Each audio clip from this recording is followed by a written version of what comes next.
muliakan para alim ulama, para habaib, para kiai, para asatid, para tokoh masyarakat, para aparat pemerintah, wabil khusus guru kita Sayyiduna Al-Habib Hanif Al-Abbas.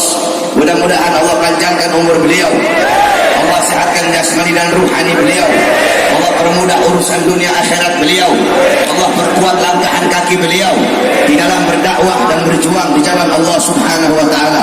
Amin ya rabbal alamin. Yang saya cinta, yang saya muliakan, para habaib, para dzurriyyah Nabi Muhammad, Al-Habib Hasan Ibn Alwi Assegaf beserta para habaib, mereka diciptakan dari tanahku, maka celakalah bagi orang-orang yang mendustakan keutamaan mereka. Barang siapa yang mencintai mereka, Allah akan cinta kepadanya, dan barang siapa yang membenci mereka, Allah akan benci kepadanya. Mudah-mudahan dengan duduknya kita di ini majelis, berkumpul bersama para habaib, Allah jadikan kita hamba-hamba yang dicintai olehnya. Amin amin ya rabbal alamin. Yang saya cinta, yang saya muliakan, guru kita Kiai Haji Abdul Qahar beserta seluruh para kiai, para alim ulama, mudah-mudahan dengan kehadiran beliau-beliau, para pewaris keilmuan Nabi Muhammad, para penyambung lidah Nabi Muhammad, Allah jadikan kita hamba-hamba yang taat, hamba-hamba yang patuh kepada Allah, dan Allah Subhanahu wa taala berikan kita manfaat dari ilmu-ilmu beliau. Amin amin ya rabbal alamin. Saudara-saudara sekalian yang dimuliakan oleh Allah, kita duduk di ini majelis dalam rangka Maulid Nabi besar Muhammad. Di dalam Al-Quran Allah Subhanahu wa taala berfirman, "Qul bifadlillah wa birahmati fabidzalika falyafrahu." Katakanlah, dengan anugerah Allah dan dengan rahmat Allah, maka dengan anugerah dan rahmat tersebut hendaklah mereka bergembira. Apa anugerah Allah? Apa karunia Allah? Apa rahmat Allah? Dalam kitab tafsir Ma'alimut Tanzil Al-Imam Baghawi, dalam kitab tafsir Jami'ul Bayan Al-Imam Ibnu Jarir At-Tabari, dalam kitab tafsir Anwarut Tanzil Al-Imam Baydawi, dalam kitab tafsir Madarikut Tanzil Al-Imam An-Nasafi, dalam kitab tafsir Jami' Al-Ahkam Al-Imam Qurtubi, dalam kitab tafsir Ibnu Katsir, dalam kitab tafsir Ar-Razi, dalam kitab tafsir Jalalain Al-Imam Jalaluddin Al-Mahalli dan Al-Imam Jalaluddin As-Suyuti, dijelaskan fadluhu Al-Quran wa rahmatuhu Al-Islam. Anugerah Allah adalah Al-Quran dan rahmat Allah adalah Islam. Sedangkan sebagian ulama yang lain berpendapat karunia Allah yang paling besar adalah ilmu. Salah satunya pendapat Al-Imam Abdullah ibn Abbas. Sebagian ulama yang lain berkata karunia Allah yang paling besar adalah akal, li'anna al-aqal manba'ul ilm, karena akal adalah tempatnya ilmu. Adapun rahmat Allah adalah Islam. Sedangkan dalam kitab-kitab tafsir bil ma'thur, tafsir bil ma'thur, yaitu menafsirkan satu ayat Al-Quran dengan ayat yang lain yang ada dalam Al-Quran. Salah satunya di situ dijelaskan bahwasanya dalam ayat yang lain Allah berfirman, "Wa ma arsalnaka illa rahmatan lil alamin." Tidak aku utus engkau wahai Muhammad kecuali engkau adalah rahmat bagi seluruh alam semesta. Maka dengan adanya ilmu, dengan adanya akal, dengan adanya Al-Quran sebagai anugerah Allah, dan dengan adanya Islam, dengan adanya Nabi Muhammad sebagai rahmat Allah, maka hendaklah kita bergembira. Saudara-saudara, seluruh alam jagat raya bergembira dengan lahirnya Nabi Muhammad. Penduduk langit, para malaikat beristighfar kepada Allah.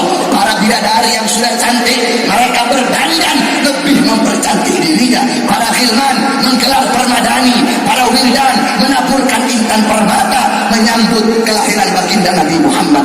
Penduduk langit, penduduk bumi, binatang-binatang, tumbuh-tumbuhan, batu-batuan, sampai-sampai syair yang sering kita dengar yang dikarang oleh guru kita Al-Habib Muhammad Rizq bin Husain bin Syihab, "Rahatil adyaru tasdu fi layalil maulid."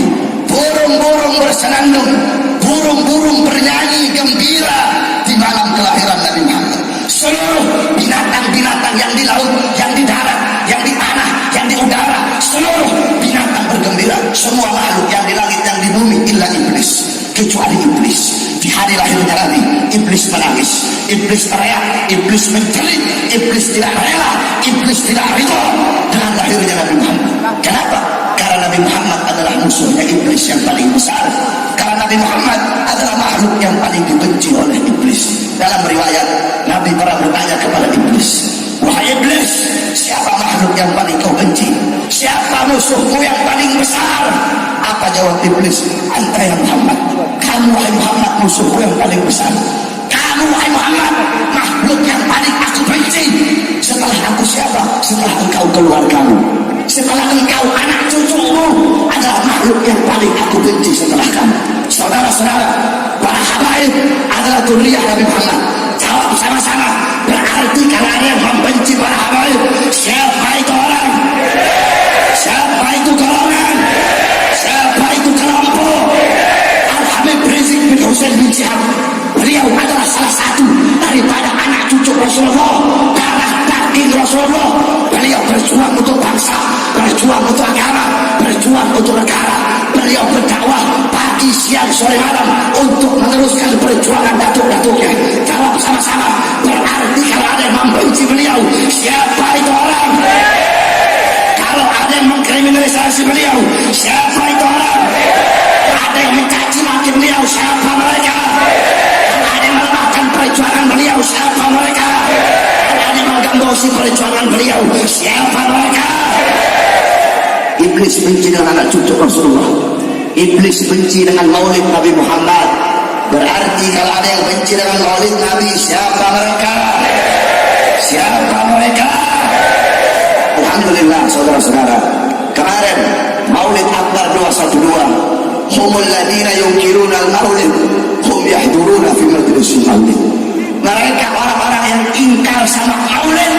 Kemarin 212 yang dihadiri jutaan umat, mereka semua yang ingkar sama maulid, alhamdulillah ikut hadir baca maulid Nabi Muhammad SAW. Saudara-saudara, tidak ada satupun sosok baik dari kalangan NU, baik dari kalangan Muhammadiyah yang bisa mempersaudarakan umat, yang bisa menyatukan umat, yang bisa mengumpulkan umat. Hakikatnya Allah yang mengumpulkan, tapi melalui sosok siapa? Tidak ada satupun sosok kecuali sosok Al-Habib Rizik bin Hussein bin Syihab. Oleh karena itu saya sampaikan pada malam hari ini bahwasanya guru kita Habib Rizik, beliau bukan hanya milik FPI saja, tetapi beliau adalah milik seluruh umat Islam. Siapapun mau macam-macam dengan beliau, mau mengkriminalisasi beliau, kalian bukan hanya berhadapan dengan FPI saja, tetapi kalian akan berhadapan dengan kami.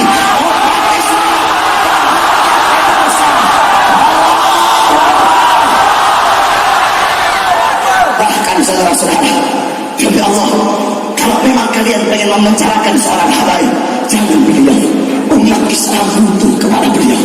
Kami para habib muda di seluruh Indonesia, kami siap menggantikan beliau dalam penjara, saudara-saudara.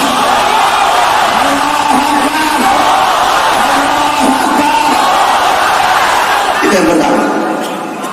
Yang kedua yang ingin saya sampaikan, beberapa minggu yang lalu Mahkamah Konstitusi yang dipimpin oleh beberapa orang hakim, mereka mensahkan LGBT. Apa itu LGBT?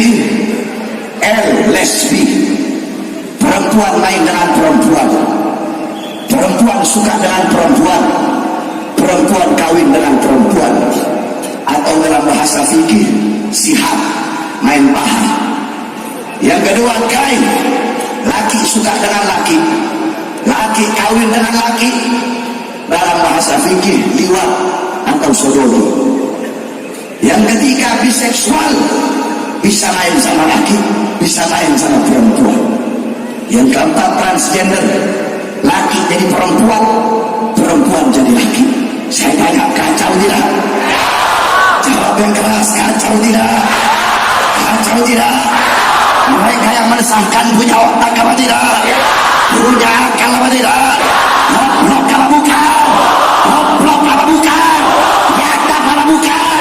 Bajingan apa bukan? Awan atau biarkan? Awan atau biarkan? Saudara-saudara, semuanya Allah ciptakan berpasang-pasangan, betul?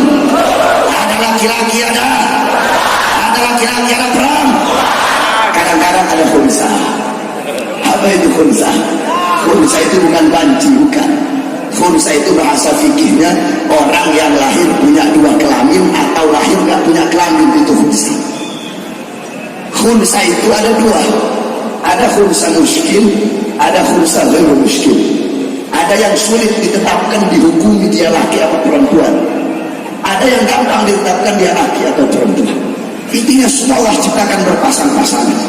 Ada laki-laki, ada perempuan, ada siang, ada malam, ada siang, ada malam, ada matahari, ada bulan, ada langit, ada bumi, ada lautan, ada darat, semuanya.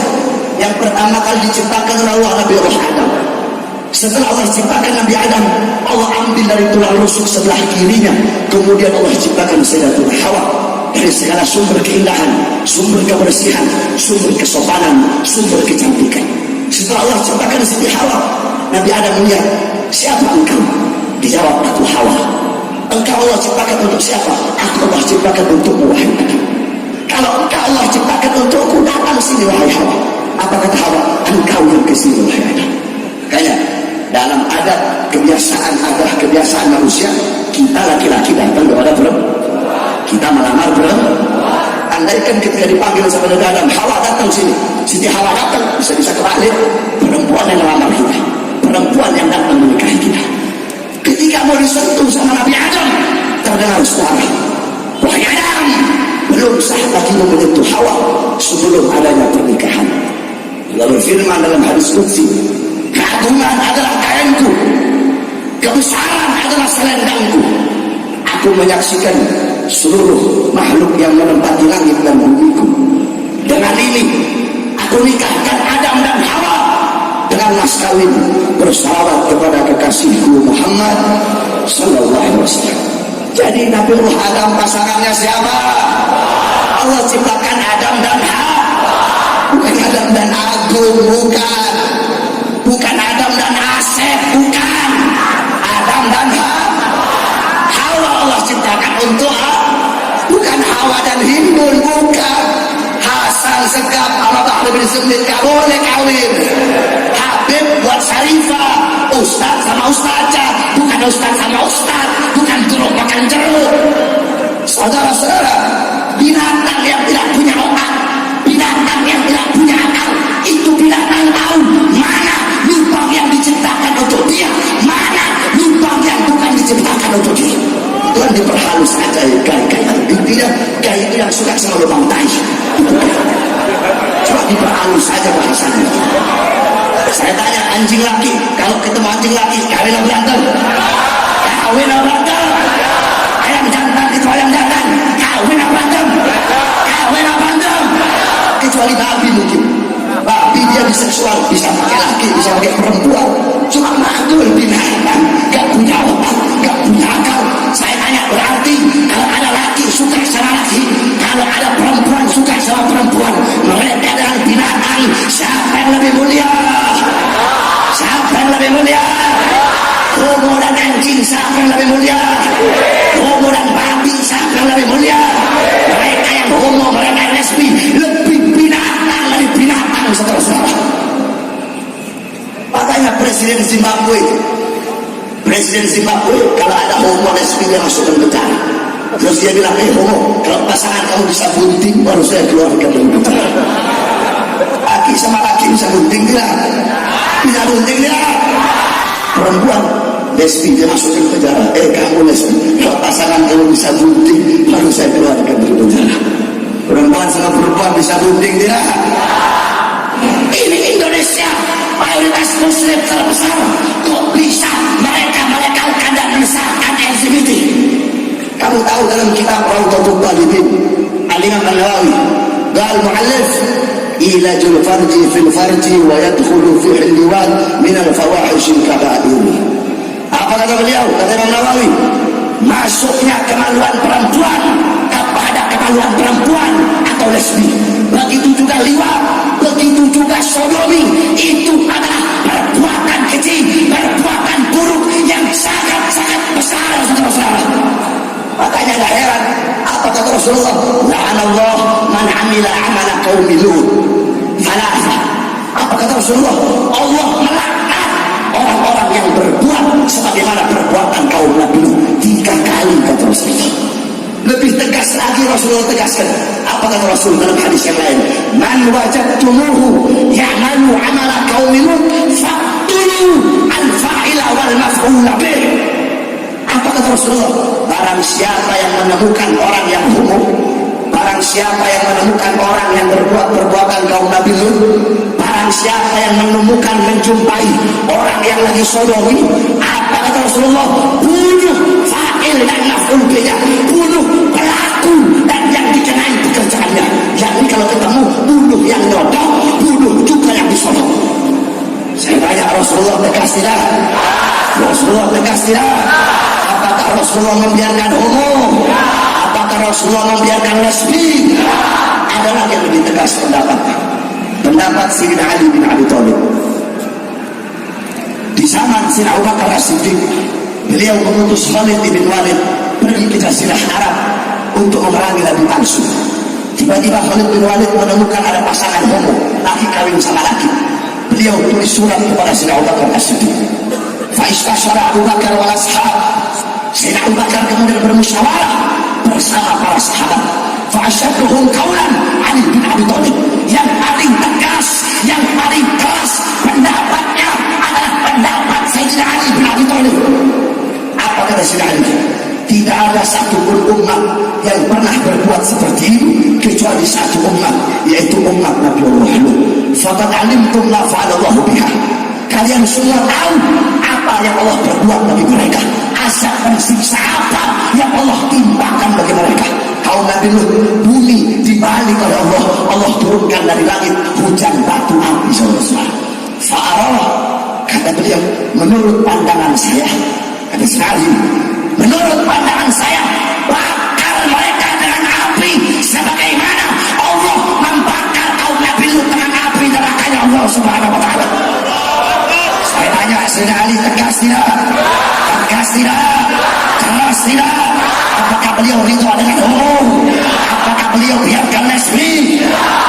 Mereka ngomong, saya yang homo, saya yang lesbi, saya yang melacur, saya, kamu jangan jadi Tuhan bagi saya. Yang homo kamu, yang masuk lubang tai kamu, yang zina kamu, yang melacur kamu. Allah marah dengan perbuatan kamu, Allah murka dengan perbuatan kamu, Allah tidak ridha dengan perbuatan kamu. Allah turunkan bala, Allah turunkan musibah, Allah turunkan bencana. Yang binasa bukan cuma kamu, kami yang tidak homo juga ikut binasa, betul? Saya tanya, kita yang tidak homo kalau Allah turunkan bala, kenapa tidak? Kita yang tidak lesbi, kenapa tidak? Anak kecil tidak berdosa, kenapa tidak? Orang tua yang lemah tak berdaya, kenapa tidak? Laki-laki yang soleh, kenapa tidak? Para ulama, kenapa tidak? Wanita-wanita solehah, kenapa tidak? Oleh karena itu, kalau ada acara-acara homo, bubarkan atau biarkan? Bubarkan atau biarkan? Bubarkan atau biarkan? Siap perangi homo, siap perangi lesbi, siap perangi pelindung-pelindung homo, siap perangi pelindung-pelindung lesbi. Allahu Akbar, Allahu Akbar, Allahu Akbar. Mereka kacau, mereka takut, mereka gelisah melihat persaudaraan umat. Mereka takut, mereka gelisah melihat persatuan umat. Umat tidak bisa dibodoh-bodohi lagi. Umat tahu mana ulama yang imanuhum fi qulubihim, mana ulama yang imanuhum fi aqrabihim.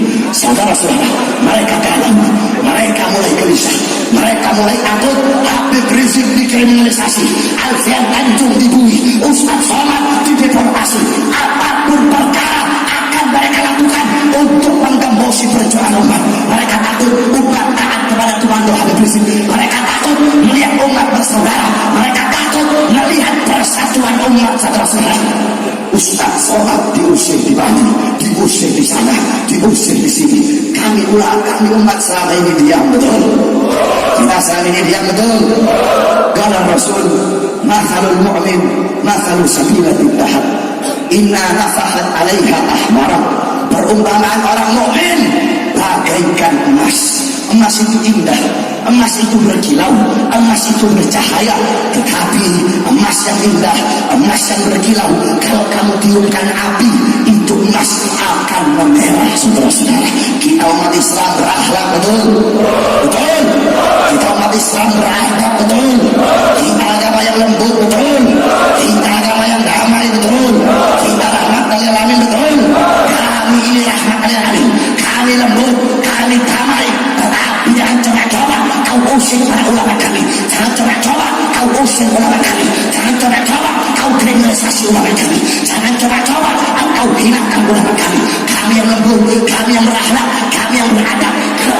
usir ulama kami, kalian usir ulama kami, kalian jatuhkan harga diri ulama kami. Kami umat Islam akan memerah bagaikan emas yang ditiup api. Allahu Akbar, Allahu Akbar, Allahu Akbar. Oleh karena itu saya wasiatkan kepada seluruh anak-anak muda, wahai anak-anak muda, jangan pernah engkau berhenti berjuang, jangan pernah engkau berhenti berjuang, terus sampaikan kebenaran, sir wala takif, maju terus, jalan terus, jangan pernah engkau mundur, jangan pernah engkau berhenti. Wahai anak-anak muda Islam, DPR bisa mereka beli, betul, partai bisa mereka beli, betul, tetapi ada beberapa golongan yang tidak bisa mereka beli. Saudara-saudara, walaupun mereka bisa beri perangkat-perangkat negara, tetapi kami, para santri-santri, kami, para pemuda-pemuda Islam Indonesia, dan beliau-beliau, para habaib dan para kiai istiqomah, tidak akan pernah bisa dibeli sampai hari kiamat. Saudara-saudara, yang akan kami sampaikan, yang batil akan kami sampaikan batil. Saudara-saudara, oleh karena itu jangan pernah kalian takut. Di belakang kalian ada para habaib, ada para kiai, di belakang para habaib ada datuk-datuk beliau yang selalu menyokong, membantu perjuangan beliau. Sir wala takif, maju terus, jalan terus, jangan berhenti, jangan mundur. Saudara-saudara, berhenti kita mati, mundur kita hancur. Terus bagaimana? Mundur kita hancur, berhenti kita mati. Maka berjuang terus, jangan berhenti sampai mati, jangan mundur sampai hancur. Allahu Akbar. Siap bersatu, siap berjuang, siap hancur demi Islam, siap binasa demi Indonesia. Allahu Akbar, Allahu Akbar, Allahu Akbar. Yang terakhir, semuanya ikuti kata-kata saya. Bismillahirrahmanirrahim. Yang keras, Bismillahirrahmanirrahim. Wahai saudara-saudara kami, umat Islam Palestina, kami bangsa Indonesia, kami rakyat Indonesia, kami pemuda-pemudi Indonesia, dengan ini kami bersumpah demi Allah, yang memegang nyawa kami, selama kemerdekaan Palestina masih dijajah oleh Israel laknatullah, selama hak-hak umat Islam Palestina masih direbut oleh Israel laknatullah, selama azan belum berkumandang di Masjid Al-Aqsa, selama sujud masih dilarang di Masjid Al-Aqsa, maka selama itu juga kami bangsa Indonesia, kami rakyat Indonesia, kami pemuda-pemudi Indonesia akan tegak berdiri menantang, melawan, berjuang bersama Palestina, melawan Israel laknatullah. Bapak kami, ibu kami, anak kami, istri kami, rumah kami, harta kami, nyawa kami, jiwa kami, darah kami, hidup kami, hati kami menjadi tebusan untuk melawan Israel sampai rakyat Palestina mendapatkan kemerdekaannya. Labbaik ya Palestina, labbaik ya Palestina. Wahai Palestina, kami bangsa Indonesia datang kepadamu bersama kematian. Allahu Akbar, Allahu Akbar. Labbaik ya Palestina, Allahu Akbar, Allahu Akbar. Rabbi farfa'na bi barakatihim wa ahyina al-usra bi hurmatihim wa 'amitna fi tariqatihim wa 'afati min al-fitani wa sallallahu wa sahbihi wa barik wasallam. Para seluruh hadirin, doakan saya ini sering sakit akhir-akhir ini gara-gara istri satu itu, saudara. Makanya saya senang banget tadi waktu guru kita Habib Hanif doa, kamu tahu saya kasih tahu Al-Imam Ibnu Aqil Al-Hambali radhiyallahu anhu, beliau bilang sebenarnya saya gak mau kasih, cuma karena banyak suami-suami takut istri di sini. Habib suami takut istri semua. Jadi Al-Imam Ibnu Aqil Al-Hambali beliau bilang, "Idza istakhrajtu 'anil mas'alah da'awtu zawjati ila al-firash." Ya, biar pada paham. Kata beliau, kalau aku terkunci dalam satu permasalahan ini, ada satu permasalahan yang muskil, aku ajak istriku ke kasur, yakni jima. Kenapa? Li'anna al-jima yusaffid dihna wa yudawwil fahma. Jima itu bisa menguatkan, membersihkan pikiran dan menguatkan pemahaman, saudara. Makanya kalau ada di sini belum kawin, cepat-cepat kawin, kan? Banyak yang belum kawin sini, siap kawin, siap nikah, harus. Yang satu tambah lagi. Yang udah punya istri di sini siap tambah lagi, siap. Kalau saya tak berani, saya takut sama istri saya. Saya tanduknya 2, istri saya tanduknya 9. Oleh karena itu mudah-mudahan guru kita Habib Hanif tambah lagi. Habib Hasan, Habib Hasan nambah lagi. Bukan dikali lagi. Hah? Nah, ini rencana Habib ini. Ini baru Habib. Mudah-mudahan kita tidak keluar dari majelis Allah dari dosa-dosa kita. Amin ya rabbal alamin. Ini saya dapat saya sampaikan, kurang lebihnya saya mohon maaf. Wa'afu minkum. Wassalamualaikum warahmatullahi wabarakatuh.